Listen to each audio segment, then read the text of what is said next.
Now. All right, I am letting everyone in. Okay.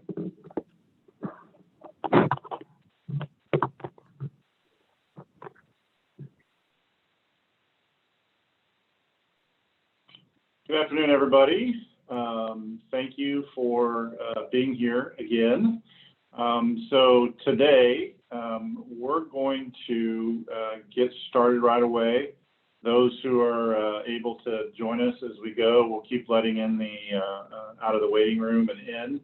But we want to get started. We've got quite a bit of stuff to go over and some initial ideas. What I want to reinforce before the design team sort of gets rolling here is part of this is just sort of synthesizing all of the information and understanding the water component to this, understanding the people component to this, and then understanding the community aspiration part of this and how all of those start to merge here and what is the result from that. And so I want to reinforce the idea that we're going through what we call the funnel. And what we're doing right now is we're starting to toss the first things into the funnel.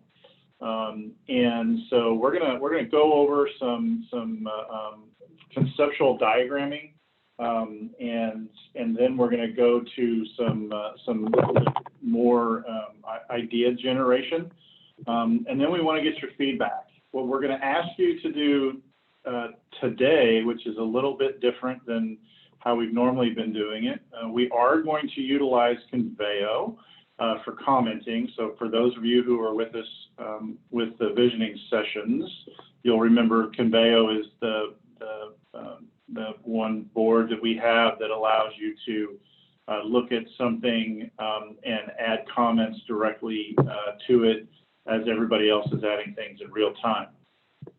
We have a lot to go over, so we're not going to spend time breaking into small groups or doing any of that sort of commenting during this period. What we're going to ask you to do is once we get done with some of the narrative of what we want to describe to you so you'll understand what you're looking at on the Conveo, we're going to give you the link.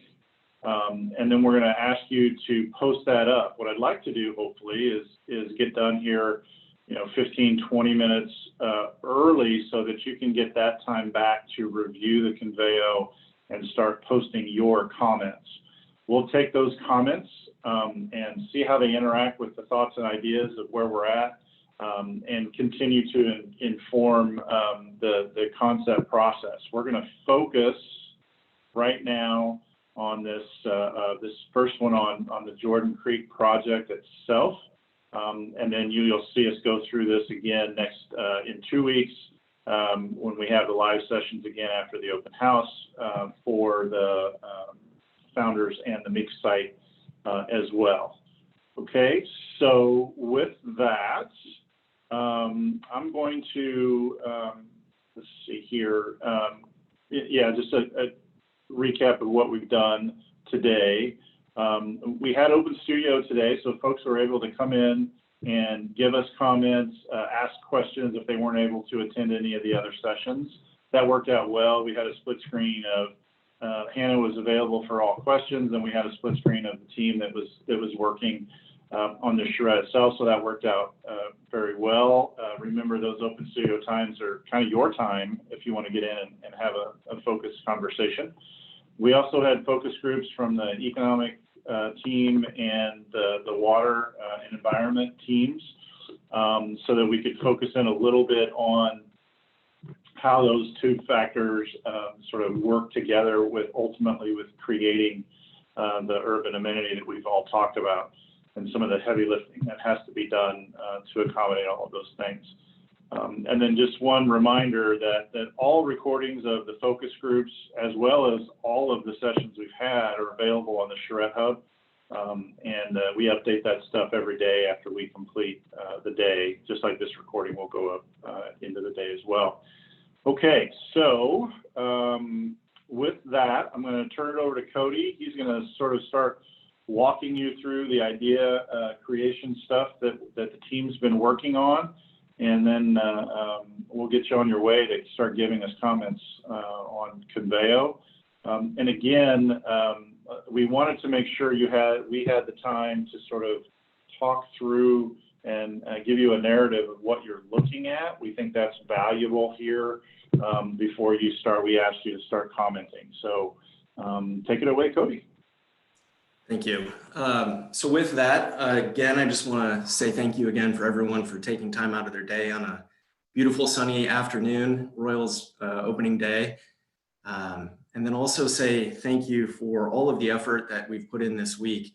We've had a ton of great feedback through the programming sessions as well as these focus groups. And we've learned a lot from all of that and has really helped to guide our design decision-making moving forward.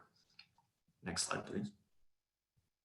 So with that and everything that we've heard and learned through past analysis, vision session, and then more specifically this week, we just wanted to let you in or present some of the factors that led to the design decisions in our ideas that we'll look at here this afternoon. First of which is the existing culverts. I mean, I'm sure we're all aware that, yes, there are culverts that run through the site, but understanding how large these are and what potentially could happen through this design process with those, whether we utilize them for some sort of stormwater overflow in addition to the daylighting, whether half of it gets removed or all of it gets removed. There are certain ideas that we've been floating around and some of us are aware of and some maybe haven't been. So I just wanted to touch base on that, as well as the existing Stone Arch Bridge underneath Campbell Street and the opportunity to potentially open that up, but then understanding that there could also be or would be maybe some financial decisions that would have to be made with the cost implications and what that really means to our overall design for this site. And then understanding that there are new culverts or new stormwater that will be entering our site, which is identified in number 3. And these are actually 4 box culverts that will be coming in. And bringing additional water to the site. And then number 4, Water Street. This is dependent on what happens with the box culverts just to the north. And if they are removed, we would have to put additional monies to a new retaining wall to hold up Water Street. Is water needed in its full functioning form, or could it be removed slightly or blocked off? These are all things that we've been thinking about. And then there's the daylighting of the creek itself and having this water visible. What does it truly mean? We learned a ton through our focus group this afternoon for different strategies to pool some of the water, but also understanding that with some of these modifications, we may actually have a little bit more water than we thought. Right now we're stuck at 1 cubic foot per second, but that potentially may raise to 3, or understanding that after major storm event, or not even major storm events, just regular storm events, that there's a period where that takes time for that water to flow down, and it may be 2 days after where we still have good flow in that water.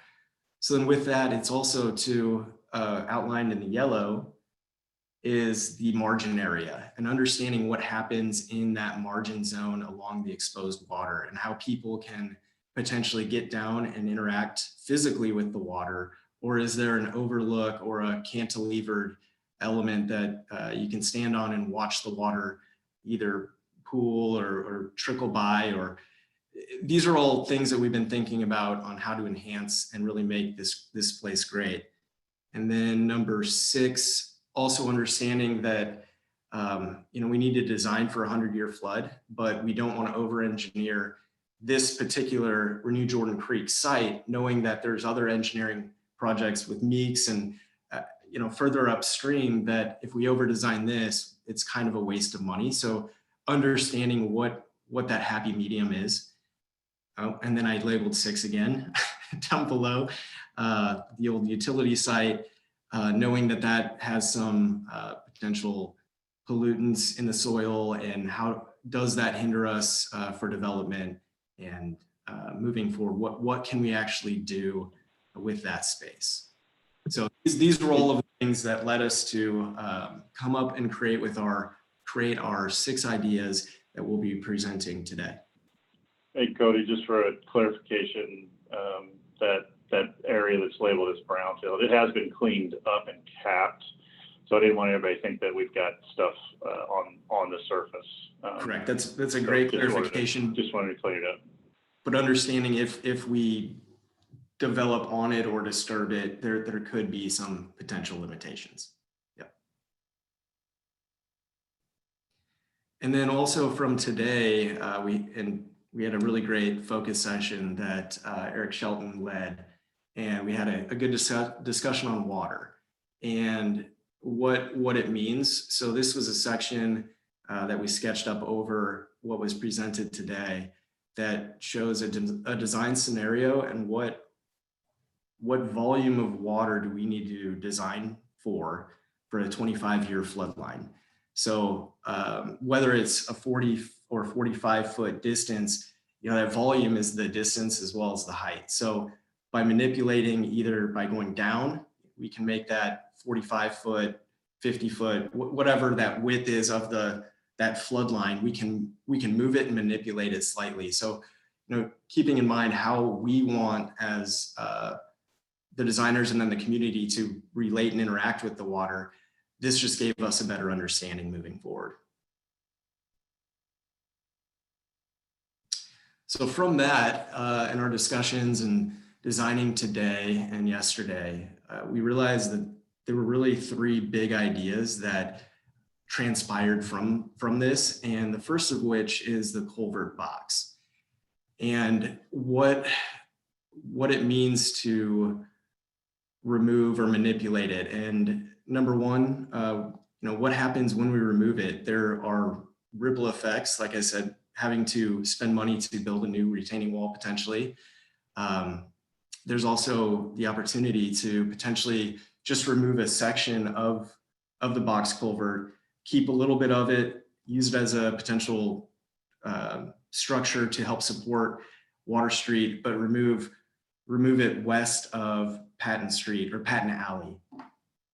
We could potentially just remove the section west of Campbell Avenue, or a crazy idea that was thrown out there, crazy good, I thought it was pretty cool, was to utilize part of it, if you're looking at the twin box culverts, utilizing a portion of the north box culvert as an abandoned portion that we could punch holes in and add structural supports and create this really cool arcade pedestrian space below that is sheltered, but it's also visible. So those are some big ideas that revolved around the culvert. And then related to that was also Water Street. Do we need it? Can we kind of capture that as a part of the site and really activate everything that's happening to the south in a pedestrian manner? Can we still utilize circulation for all of the users in the apartment building over there in that public parking lot? Can vehicular circulation really move through there? We also looked at potentially vacating it from Patton Alley to the west. We looked at options where it just remains as is, or one other option too, we looked at utilizing half of the street as kind of our park pedestrian zone, and then keeping the furthest south lane as a one-way. And then finally, the Campbell Arch. Do we utilize it as a pedestrian tunnel and really celebrate the history? And it looks like a super cool feature. So being able to bring everyone that uses this right through this very cool historic tunnel, or do we design other options that maybe just require a new tunnel structure that would better serve circulation and water flow and things like that? So like I said, what we're going to do here is we're going to go through the six of the ideas that we've created over this week. And what we've done is created a quick diagram first, which is what we're seeing here. And then after the diagram, we will go into the the idea in a little more detail. But for each of these concepts or each of these ideas, we have this diagram that shows in blue the water space, and this water space isn't necessarily shown as, or isn't intended in all cases to be what we're envisioning as a permanent level of water, permanent water areas. They may ebb and flow and fluctuate a bit, but this is just generally where we were thinking the water was going to go, where we wanted pooling and things like that. And then in the purple, what we're calling the margin area, that's that area where it's the interaction between the users and the water itself. And it's intended that these areas would have flooding, and these were designed roughly to our best estimate to 25-year flood line. And then the green space that we're seeing right here isn't necessarily isn't necessarily lawn per se, but it's areas where we can have people with very minimal flooding. We can have development zones, open lawns, urban plaza spaces, things like that without the major concern of frequent flooding. So with that, I will hand it off to Darren. Thank you, Cody. That was great. I did notice some chatter in the chat about the Cardinals opening day when we mentioned the Royals. And while Cody was talking, I Googled quickly and noticed that the Cardinals are actually a baseball team that the Royals beat in the World Series quite a few years ago. So that was a good reminder there. So thank you, chat. Just kidding.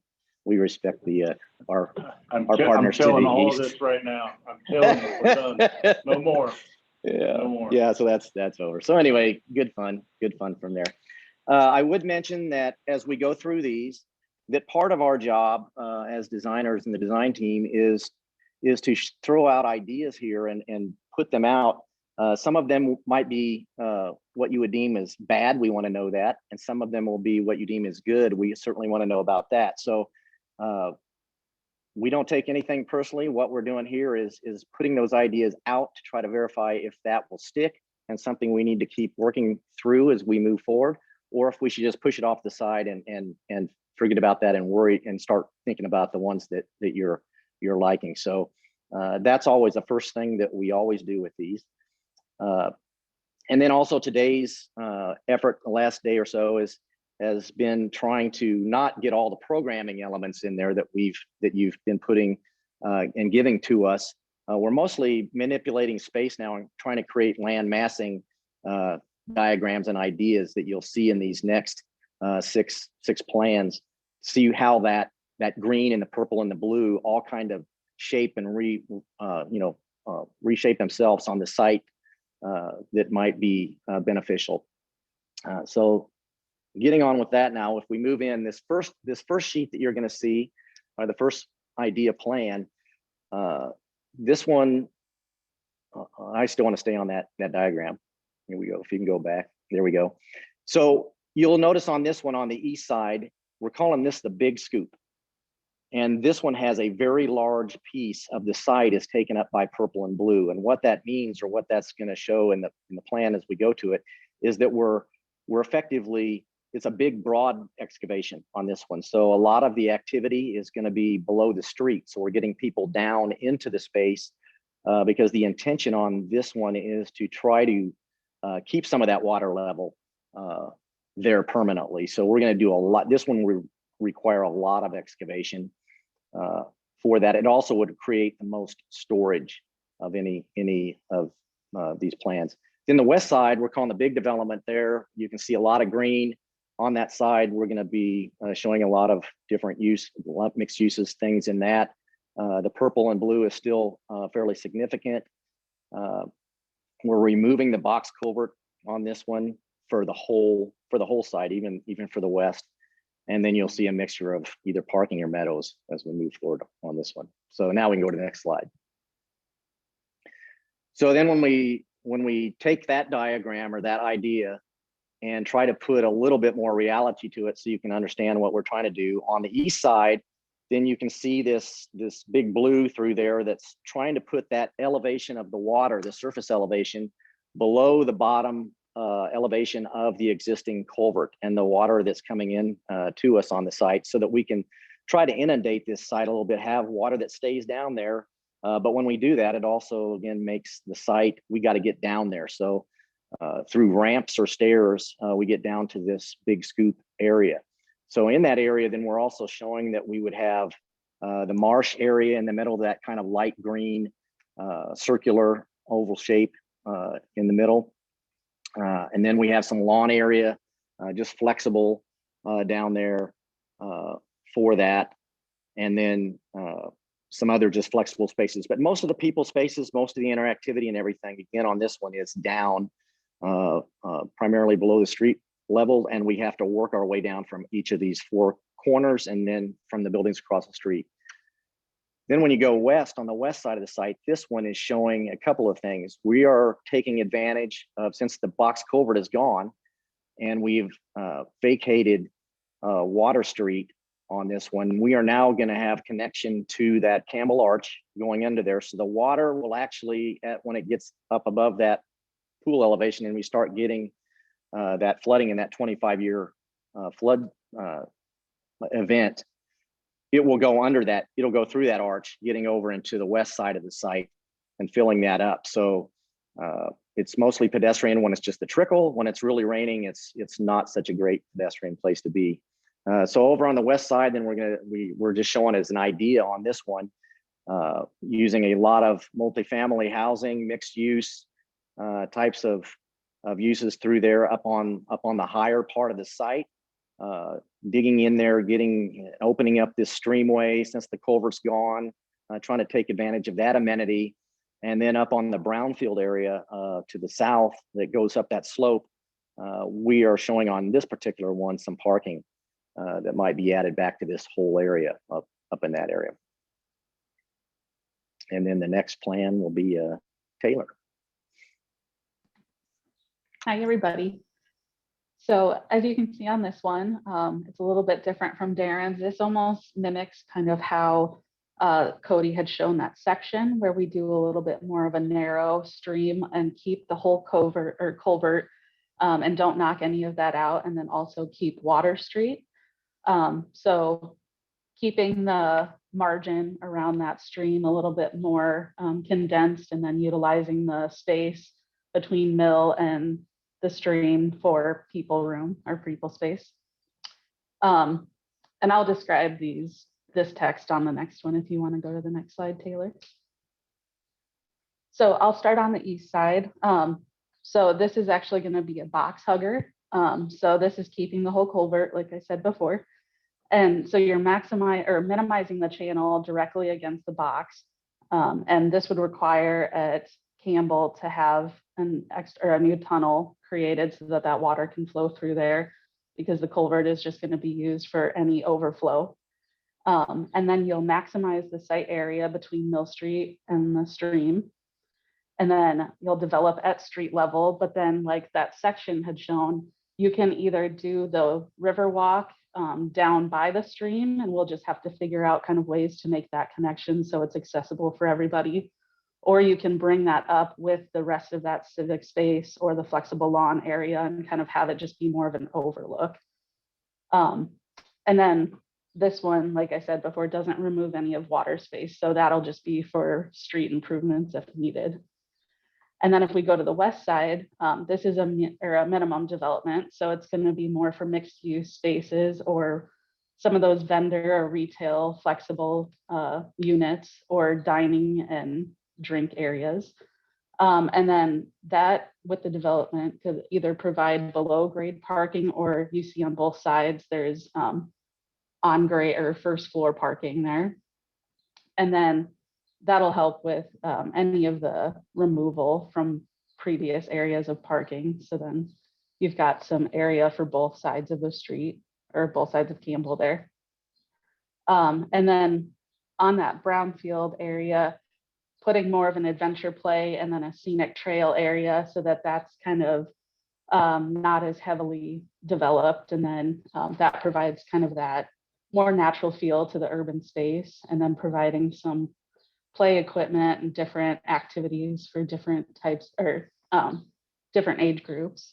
And then also maximizing that civic plaza up to the north there and providing a lot of room for larger sculptures or plaza space. And then with having more civil space that allows for bigger sculptures or more public art.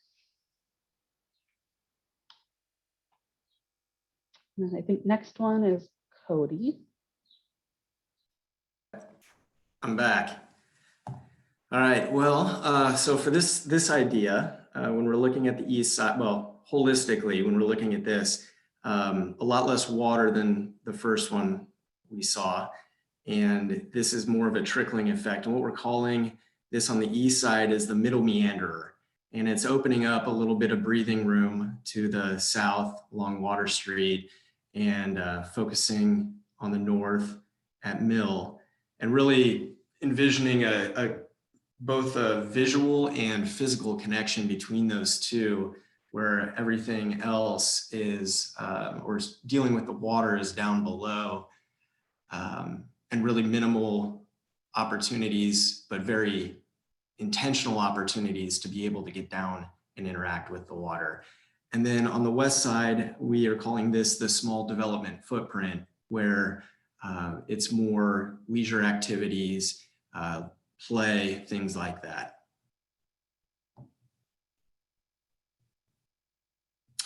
So here we have this idea and plan. And the first thing that you may notice is Water Street is cut off. We stopped it at the alley, and we kept the existing box culvert only for that half block. And that's acting as an overflow slightly, but also keeping its existing retaining properties. And then what we did is we cut in where we removed the box culvert to allow a little more breathing room there, and an upper level experience that looks down and a little bit more breathing room.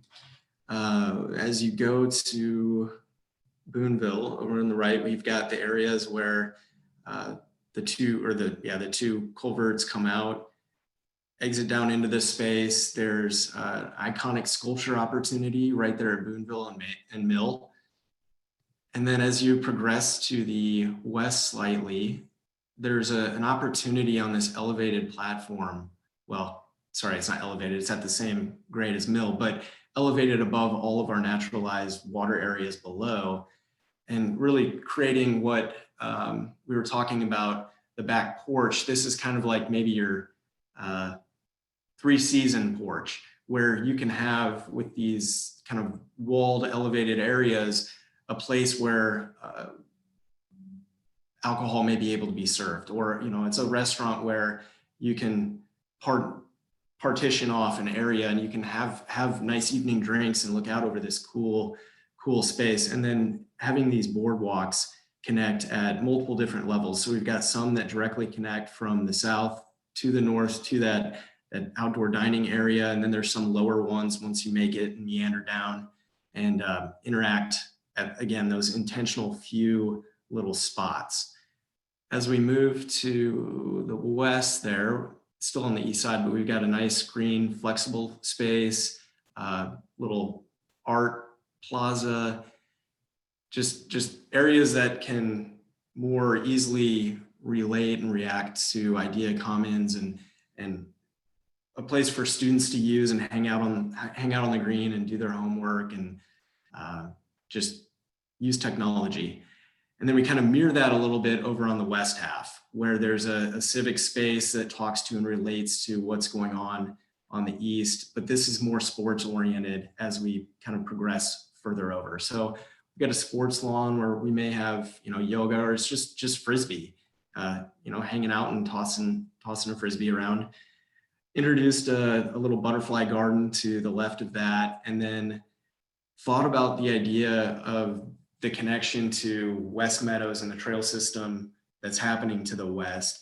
And maybe there could be a trailhead restroom component to this corner, and maybe some parking for that trailhead. But if they're coming here to park, also providing a playground that really, ties everything together. Kids can play for a bit. Later on in the evening or afternoon, you can go back over on the east side and grab a drink. Also included some workout stations next to the trailhead parking area, and then to the south, really utilizing the marshes and the marshland plantings down by the water areas, and then native prairie grasses throughout this area, and then providing an opportunity for maybe enhanced bouldering. There's some exposed limestone boulders down in that corner, not quite big enough for actual climbing, but maybe we're able to dig down a little bit and get that 10 feet in the air, provide a really cool spot to hang out. There's an opportunity for a little performance space right there. Yeah, looking to the north. And then we provided a little dog play area right there, which thought it'd be a good connection with the apartments over here and could meander over. So, oh, and then this one also attempted to utilize the historic bridge under, or the historic arch under Campbell. So idea number 4, again, was a middle meanderer on the east, minimizing the channel and keeping all of the development on the periphery, trying to keep them at this close to the same elevations as much as possible. And then again, on the west side, a more focus on adventure play, flexible sports, and native plantings to really kind of tie in more to as a filter buffer connection to West Meadows. So again, starting down on Water Street, again, stopped it halfway to run down the alley. And then in this particular one, we utilize the existing box culvert, both of them, from Boonville to the little water feature located right there along water. And then at that point, the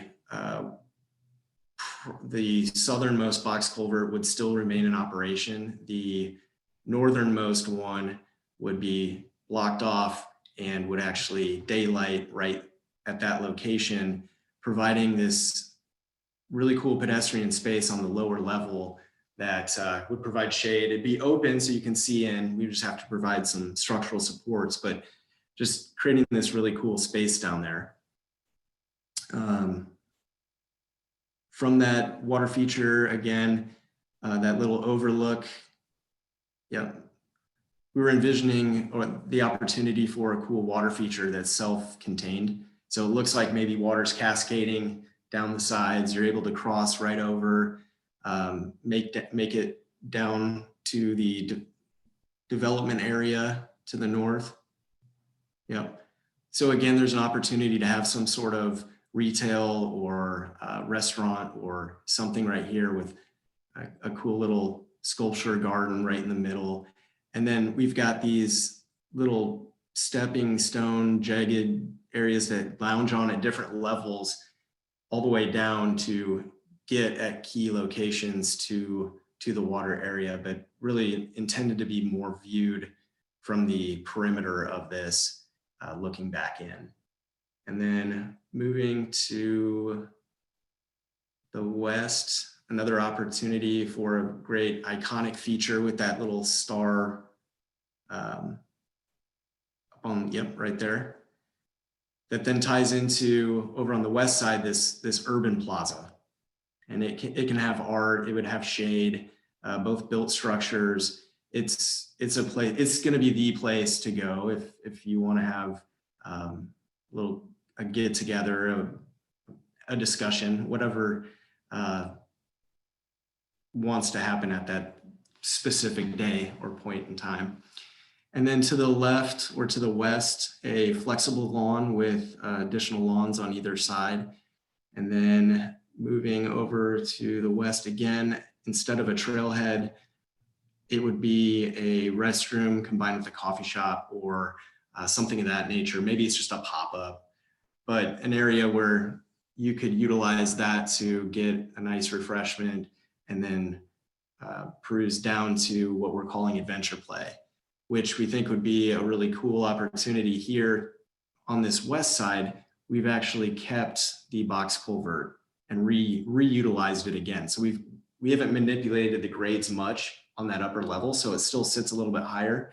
So we could have a zip line course or something that goes back down. A really cool connection right over the water in that riparian corridor right there. Again, utilizing the climbing and prairie plantings, and then providing a little bit of parking on this southern end as another way to accommodate all users of this space. So I think that's it for this one.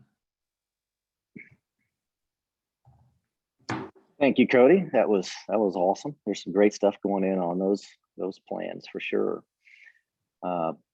This one now is going back to that, you've heard already, the big scoop idea. So again, a big area that will be primarily the used space will be below, sloping down into this below the street area. And then we have, so that all the same kind of features were with that again. And then you'll see some variation again on the next one on the west side, the big development. So a lot of heavy development again on this plan or this idea sheet. So let's move to the plan. You go to the next slide, Taylor. There we go. So this one goes down. We again have a similar kind of a shape for the water feature. We're taking advantage of where the water comes in from the north on the east side of the site. That northeast location, we have some new box culverts coming into that portion, daylighting into our site. And then we have that southeast corner as well. So that's where the primary water is coming in to the site. And again, we're trying to inundate this to try to keep the pool elevation, keep permanent water on the big scoop down there, so that we will always have that. And then when it gets above that elevation in the storm, then it would move on and keep on moving to the west. So down here, this time we have what we're calling a sports island in there. The last time it was more of a marsh. This would be more of a fixed play area. So it could be that adventure play. It could just be yoga, all those kind of different kind of things, but kind of a flexible, fun sports lawn that we're showing on that one. On the south of there's a sidewalk, because this one we kept Water Street running through. So we have a sidewalk now that runs along that edge. And again, this time the box culvert stays underneath that. So we're taking advantage of the box culvert wall as that. So the water, we're having that go right up against that, and everything's butting up against that wall. So that wall on the bottom half could be, there could be some video boards down there. There could be art displays. There could be a little bit of rock climbing, different kind of things.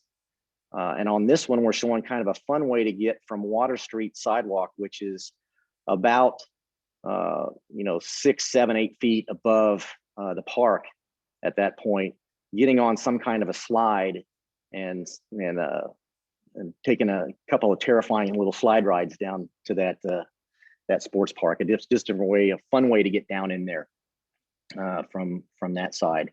And then on the east edge along Boonville, some kind of iconic shade pieces or buildings in there that really set off that side of the park, announce that side that overlooks the scoop, and then having a bridge that flies across that water and then steps down into the park from there. So the accessibility on this one would really be for all would be along Mill Street and all these corners. That's how we're really accessing primarily the big scoop plans for everybody's access. And then there'd be stairs right now shown on this one on the Water Street side for that. And then there'll be some little structures up on Campbell Street that might be some pop-ups, some food, different things. Maybe there's some ghost kitchens or some experimental kitchens or other kind of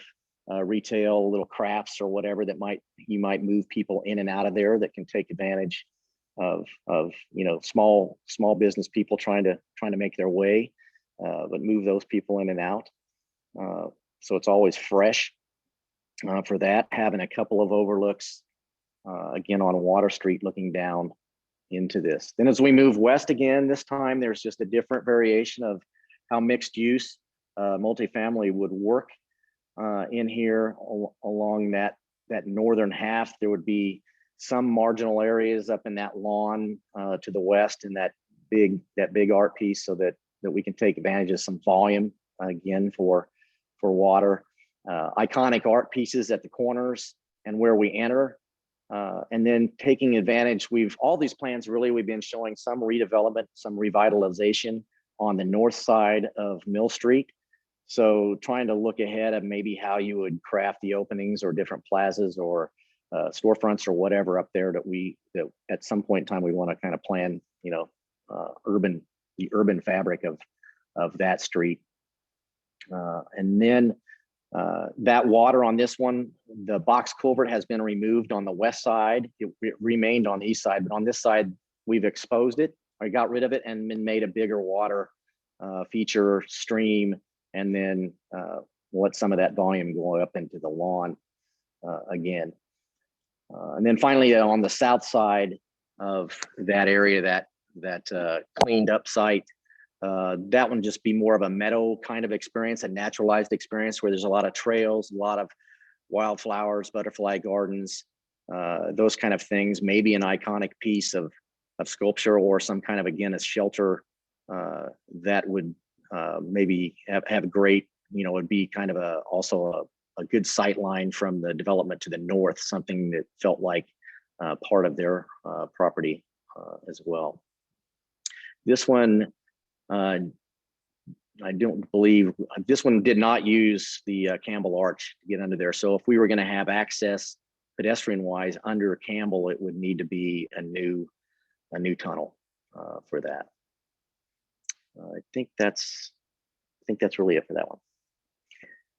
Then on number 6, we didn't waste time drawing another west side version of this, but we wanted to get back into that box hugger thing, just a little bit more of a different idea, just a quick little idea from it. Again, that box hugger just means that we are utilizing the riparian environment and the daylighting of the stormwater system right up against the box culvert, right in that area, taking advantage of that so that we can maximize the site that's developable and usable for development. And you can go on to the plan. So then taking advantage of that this time, we can see that we have used a different option now on idea on the Water Street, where this one uses the southern half, the southern lane of Water Street, and it would be one way going west. Then we can access those parking lots to the south on that, and then that gives us the opportunity to have a boulevard median with trees, and then have a big expansive sidewalk to the north of that would go clear over to where the box culvert wall appears. And we're showing in here that could be some kind of an art walk.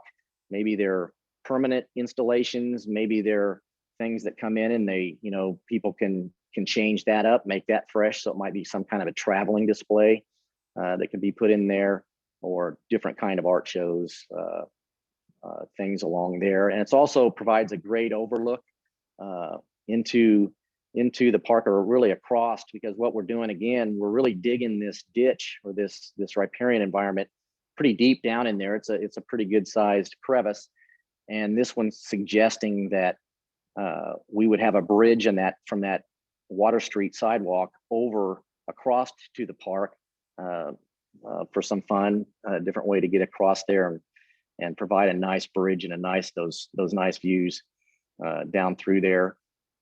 And then along the park, or along that riparian edge, and for this park, we would use a sidewalk that's up high on this one. So it'd be pretty close to the same elevation as Mill Street. So trying to utilize and make that area as usable from the maximum extent possible in here to take advantage of the land and where it sits. So in part of this, the big piece of that lawn could be, we're seeing that could maybe be just adventure play, a flexible lawn, just a nice, really super nice park for all kinds of things. The buildings on here would be more shelter kind of thing, shade structures. Maybe there could be a little pop-up coffee shop or those kind of things in there. but smaller style buildings for sure. And then to the left there, that other green space, maybe there's a mixture of hardscape and softscape in that. So there's some kind of a plaza, some things that Cody was talking about, a good place for the students in the university and those kind of things to occur, and then be a little bit more usable every day in heavy use. If you had some kind of another display that went in there, it's easier to do that in pavement than it is in grass. And then one thing we're showing on this one along Campbell is trying to give a little bit more generous of a landscape buffer along that street to try to provide that, again, that reinforce that park kind of style environment in this zone. And then the last thing on this east side, really, other than just some more iconic artwork on the corners, is getting some food truck space that we could kind of feed the people, different events, and take advantage of those things. So that one we didn't really show anything on the west. So whether we used Campbell Arch or not is, that could certainly be done, but we just kind of stopped with our work there. That is the last one. Thank you, Darian. That was awesome. So thank you, everyone. Cody, hold on. I want to, there's several comments in the chat. I want to address them. John asked if there's any images or further info on the Campbell Arch Bridge. I asked Eric. We did some preliminary exploration and some other things, and I asked him to post up at least one of those photos for you. So if you look at the bottom of the chat from Eric, there's an image of our guys who are in the arch exploring it, and you can see the character, the limestone character of that arch, and why, when we talk about can we make that a feature, as to why you might want to do that. So we understand there's a lift there, but to make it happen, but that's why you get shots at these wonderful places that you might want to use. Okay, we love the term adventure play too. We think it really summarizes the new idea that you can make safe play, but it doesn't. But you can make exciting play too, and it doesn't need to look like a traditional jungle gym or set of swings. And so there's quite a bit of this being done as you look at some of the sort of more cutting edge play design right now. Adventure play is really kind of where it's at. And is there a difference between meadow and prairie? Technically, yes, but let's just, maybe we'll use the terminology of natural area for now. Prairie is a very specific type of thing. Meadow can be a little looser, so let's just call it a natural area for now. So with that, Cody, take it away. I'm sorry, I just want to make sure we address those issues. No, I appreciate it. I totally missed chat, so thanks for catching that. No, just want to say thank you everyone again for taking time out of not only your Thursday afternoon, but all of the effort that you put in this week. It's really appreciated, and allowed us to have a lot of fun coming up with some of these ideas, and hopefully something struck a chord with you as well. If not, no big deal. Just please let us know. And listed here is the feedback link on the Conveyo that we should all be familiar with at this point. So with that, again, I just want to say thank you and have a wonderful evening. Hey, just to clarify that when you go to that webpage, the Charrette Hub, all of the information from the Charrette has been listed chronologically. So there's a button towards the top that says skip to week 1, day 3 information. You can click that, or you can just scroll all the way down. That's where the Conveyo link will be posted. Will be right below the recording of this video that we'll get up right away, right when we close down. Hey, Taylor, this is a kind of a procedural question, but I want to give everybody time. This is a lot to absorb, and the team did a great job sort of talking through everything here, but from now to 8 o'clock is not a lot of time for you guys to start giving us feedback. If we were in person, you could do it in real time and have great conversations here. So I know I kind of said, hey, let's be done by tomorrow morning so we can input that into the work for tomorrow. But is there anything that stops us because of what's coming up next week with the open house? Is there anything that stops us from saying you can have through Saturday or through Friday all day or any of that stuff? No, I don't think so. I mean, honestly, I'm comfortable with it going through Sunday since tomorrow we'll be focused on the other sites. Okay. So why don't we do yeah, why don't we we'll do keep that? way. Why don't we do that, gang? We'll keep this live through the weekend. We got to post up the open house information for everybody, all that kind of stuff. But I want to make sure you guys have time to sort of sit with some of this. And again, even though we talked about a lot of different details and everything else, it's us being designers thinking in detail while we're thinking big as well. What we really want to understand is how this starts to deal with the water, the people, and the margins in between, and how as we sculpt and shape that, how does that start to fit your vision, and how does it interact with, we know we've got technical things we have to do with the water. We know we have expectations from creating the people's space and overall the crafting of that. You know, you saw several concepts that have development. Development is a very broad term that we're using, that there may be structures or buildings or actual development there. Tell us if that fits or doesn't fit. That's why we have it on some and not have it on others. And so what we're seeking here is for you to make sure you give us feedback on those things as we continue to refine through the process. So there was okay, you got it. All right. So Taylor put up a direct link to the Conveyo in there. And the response is the Conveyo link is not up on the webpage yet. They're getting ready to do that, but we'll have it there soon. If you want to go directly, I think we gave there it is. Taylor gave in the chat a little bit higher in the link. So with that, thank you all. We're running up here with about 5 minutes left. We'll get out early so you can hopefully enjoy some of this material. Give us your feedback. Let us know what you think, and we'll keep working our way down the funnel. Remember, next week is the public open house. Anybody can get on and comment and see and absorb all of the information. And then we're going to start back at it again the following week with more concepts, more drilling in. And then we zoom into some of those squares and rectangles and circles and talk about what actually may be happening in there, and then how we fold all this stuff together. So with that, team, great job. Thank you all for being here and participating and continue to be engaged. We're so excited to continue this process.